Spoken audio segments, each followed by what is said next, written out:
saya mungkin akan menjawab terkait dengan gimana sih mengatasi, dosen yang sering berganti-ganti masukan kayak gitu ya, terutama mungkin yang memiliki dosen pembimbing lebih dari satu atau bahkan ada yang dosen pembimbingnya itu cuma satu tapi kayak bergonta-ganti, hari ini bisa jadi beda, besok beda, dan kadang mahasiswa itu kan bingung gitu ya, ini yang benar yang mana gitu. Nah, ada beberapa hal sih yang bisa dilakukan gitu oleh mahasiswa, terutama kalau mereka itu apa namanya, yang disuruh ganti misalnya ini kok sama dengan penelitian terdahulu, kebaharuannya apa yang membedakan antara tema kamu dengan tema yang sebelumnya ini apa, atau judulmu dengan judul yang sebelumnya ini apa gitu. Nah, ini kebanyakan memang pertanyaan-pertanyaan yang membuat mahasiswa tuh kelabakan dan bingung menjawab gitu ya, sehingga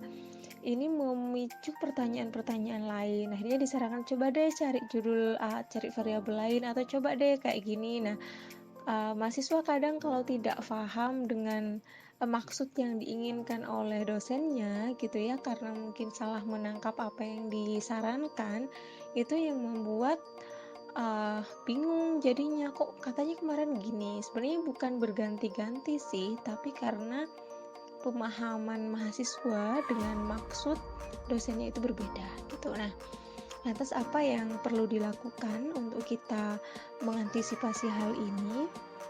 Yang pertama, kadang mahasiswa itu memilih judul itu karena ngawang. Jadi duduk gitu ya, kemudian kayaknya judulku kayak gini deh gitu, tanpa melihat apa yang terjadi di lapangan, atau mereka melihat sesuatu terjadi di lapangan tapi sekilas tidak mendalam gitu ya, sehingga tidak mengetahui permasalahannya secara utuh gitu. Nah, yang bisa kita lakukan adalah ketika kita sudah ada melihat satu permasalahan di lapangan gitu ya, kita melakukan kajian secara utuh, maka langkah berikutnya sebelum kita menentukan judul dari sebuah penelitian, kita cari dulu penelitian terdahulunya.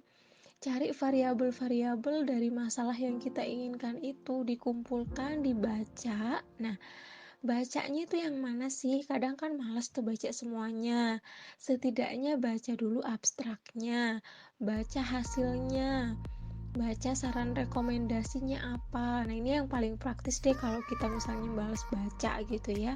Sehingga kita bisa, yang disarankan dari penelitian yang terdahulu ini berkaitan dengan ini gitu ya. Kadang kan peneliti itu akan menulis yang kurang dari penelitian dia yang sebelumnya itu ini loh gitu, sehingga saya menyarankan variabel ini atau ditambahkan dengan ini atau subjek yang apa. Nah, kita kan jadi punya dasar.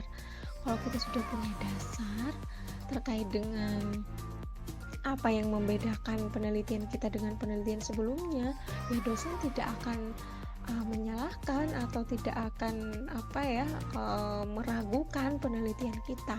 Yang bikin dosen tuh ragu dan bergonta-ganti karena kita sendiri itu kayak nggak yakin dengan apa yang ingin kita teliti gitu ya, kayaknya gitu. Nah, ada kalanya nih juga yang sering ditemui mahasiswa itu saya sudah baca jurnalnya kok, penelitian terdahulunya gitu, tapi yang dibaca itu cuma satu jurnal, cuma satu penelitian atau cuma dua gitu, padahal misalnya kok dicari-cari itu bisa banyak banget gitu. Oleh karena itulah, sebelum kita menentukan judul, kalau kita sudah punya problem riset, sudah jelas ini kayaknya problem yang akan saya teliti, maka langkah berikutnya selain kita mencari data, selain kita mencari bukti-bukti penguat lain, kita juga harus mencari variabel-variabel itu yang dalam penelitian sebelumnya. Gak mungkin dong gak ada penelitian sebelumnya, pasti ada.